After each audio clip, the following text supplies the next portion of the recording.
The meta has changed a ton after the new update, so which mechs are strong now and which mechs are weak? Watch to find out. I'm going to be ranking every mech in the game from D tier to S tier. Let's go! And if you do enjoy the video, consider liking and subscribing. I'd appreciate it a ton. So D tier means the mech is trash, C tier means the mech is bad, B tier means the mech is okay, A tier means the mech is viable, and S tier means the mech is meta. First is MD, and he's gone from the C tier to the D tier. He's probably the worst mech in the game now. His ability is absolutely useless now. His heal is 8,000 HP per second or 12,000 HP per second with the implant, while mechs have over 300,000 HP now. It's going to take ages for him to heal mechs to full HP. Next is Puma, and he's also in the D tier. His ability is also useless. The only reason he's ranked higher than MD is because he has higher energy capacity, so he can use the higher energy capacity weapons. Next is Arachnos, and he's still in the D tier. He's a bit better than Puma since he's tankier than him. Next is Slingshot, and he's also in the D tier. He's not bad with the dual EM rifle 12s, but he's trash otherwise. Next is Lancer, and he's gone from the B tier to the C tier. He's semi-decent on some CPC maps with EMs if he can get on the roof, but other than that, he's not good. Next is Paragon, and he's gone from the B tier to the C tier. He's super squishy now and is pretty much only good with the EM rifle 16s, and with that, he's still pretty bad. Next is Zephyr, and he's gone from the B tier to the C tier. Nerfing his stun and making it only 3 seconds has hit him hard. He's still an A tier mech with the pulse range implant, but without it, he's a C tier mech. I wouldn't recommend using him without the pulse range implant, and Surge is much better. Next is Tengu, and he's gone from the A tier to the C tier. His HP nerf has hit him really hard. He relied on his HP for being tanky and capturing beacons,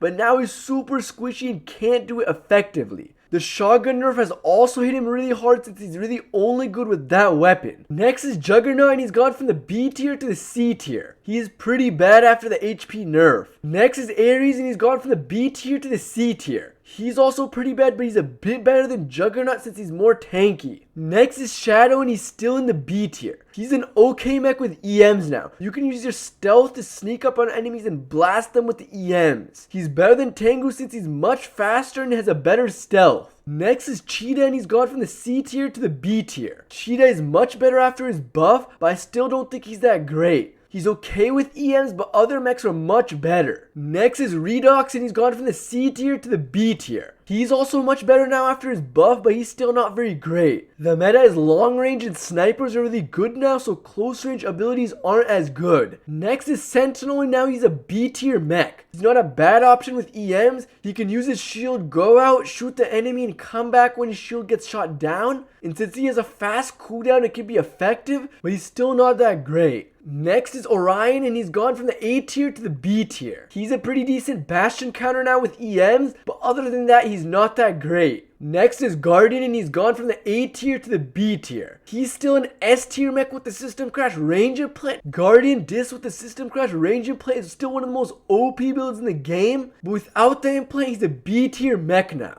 He's much squishier now and struggles in the long range meta. Next is Killshot, and he's still an A tier mech. He's still pretty good with EMs, but other options are much better than him. Next is Stalker, and he's gone from the S tier to the A tier. He used to be the best mech in the game, and now he's much weaker. He's not very great with disc launchers now, and I'd recommend using either railguns or mortars on him. Stalker Rails is actually a really strong build. With the Prayer Drive damage implant, you can one-shot almost every mech in the game with the build. It's a really good bot killing build and good against players as well. He's also a pretty strong mech with mortars now. Next is Brickhouse, and he's gone from the C tier to the A tier. He's much better now after his HP buff. I think he's a bit stronger than Stalker, and I made a whole video on why I think that. Brickhouse's ability can help the team much more than Stalker's can. Next is Aegis, and he's gone from the B tier to the A tier. Aegis is definitely the best mech in the game with mortars against players. Obviously against bots, Stalker and Brickhouse mortars are better, but against players, Aegis mortars is far better. You can help the team much more than you can with Brickhouse and Stalker mortars. You can use your dome to protect your teammates from enemy mortars, and you can also help them by capturing beacons. In Brickhouse and Stalker mortars needs to camp in the back while Aegis mortars doesn't. If Brickhouse and Stalker mortars get seen, they're gonna die most of the time to the enemy mortars. But Aegis mortars can easily protect himself with his dome.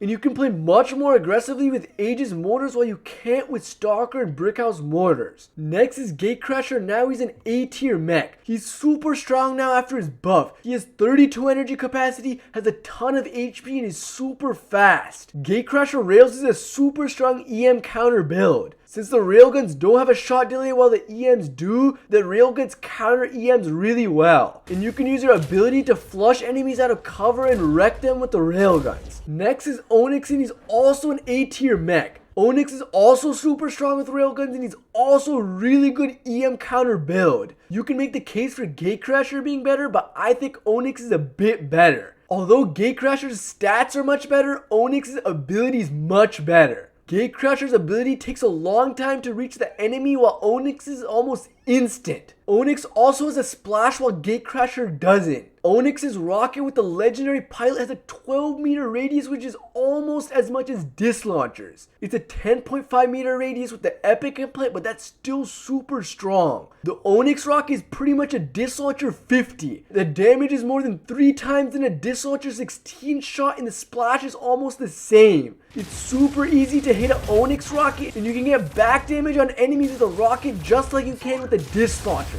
So with the ability damage implant, his ability deals 91,000 damage. With the back damage, his ability deals 182,000 damage. That's a crazy amount of damage, and you can one-shot mechs like Panther, Killshot. Next is Panther, and he's still an S tier mech. Before, most people were using Panther EMs, but now most people are using Panther discs. This is because Redeemer and Surge EMs are much better, so Panther discs is a better option. Panther discs is the ultimate EM counter build. With the barrier, he's invulnerable to EMs, and he can splash all the EM mechs to death. He's obviously at a disadvantage at long range, but he's super strong at mid and close range. Next is Redeemer, and he's gone from the A tier to the S tier. Redeemer EMs is one of the most OP builds in the game. It's completely dominating the meta now. Redeemer EMs has almost no counters, and he's extremely difficult to kill. The reason why he's super strong is because he can dodge EM shots with his ability. If you see an EM shot coming at you, you can just use the backtrack and dodge the EM shot. This is why he's extremely difficult to kill, and he's a super strong mech. Next is Surge, and he's still an S tier mech. Before, Surge used to be super strong with arc turrets, but now he's super strong with EMs. Surge EMs is one of the most OP builds in the game. It's completely dominating the meta, and it's a super strong build. The stun has made it a bit weaker, but it's still super strong with the ability duration implant. You stun the enemies and immediately fire the EMs, and then you back away and fire the EMs a second time from as far as possible.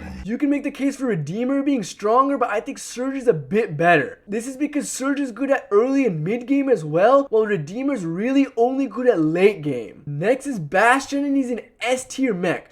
I think Bastion is the best mech in the game now. The Sync agrees with me, and he said he's the best mech in the game too in his top 3 mechs video. He's super tanky and is extremely difficult to kill. Even the EMs have a difficult time killing him, and they need several shots to kill him. You need 1 shot to take down the shield and 2 or 3 shots to take down his HP. And if the player is using him properly and wall peeking with him, he's almost impossible to kill. It's almost impossible for EMs to hit enemies that are wall peeking, and even if they do, they only take down the shield, and the Bastion will just be able to get another shield. And the Bastion is also super strong at close range, since the stun can wreck enemies. You might think that the stun has gotten nerfed, but it's actually gotten buffed. The amount of damage that you could deal in 4 seconds before the update is much less than you can deal with 3 seconds now after the update. Bastion, this is an absolutely monster build, and is dominating the game. I definitely recommend investing in Bastion if you can. You can make the case for Surge and Redeemer being better, but I think Bastion's a bit better. So here's the final tier list. The S tier mechs are definitely must-have mechs. I'd have those 4 mechs in your hangar, and for the 5th slot, I'd have one of the A tier mechs. Anyways, if you guys enjoyed the video, like and subscribe, and see ya guys.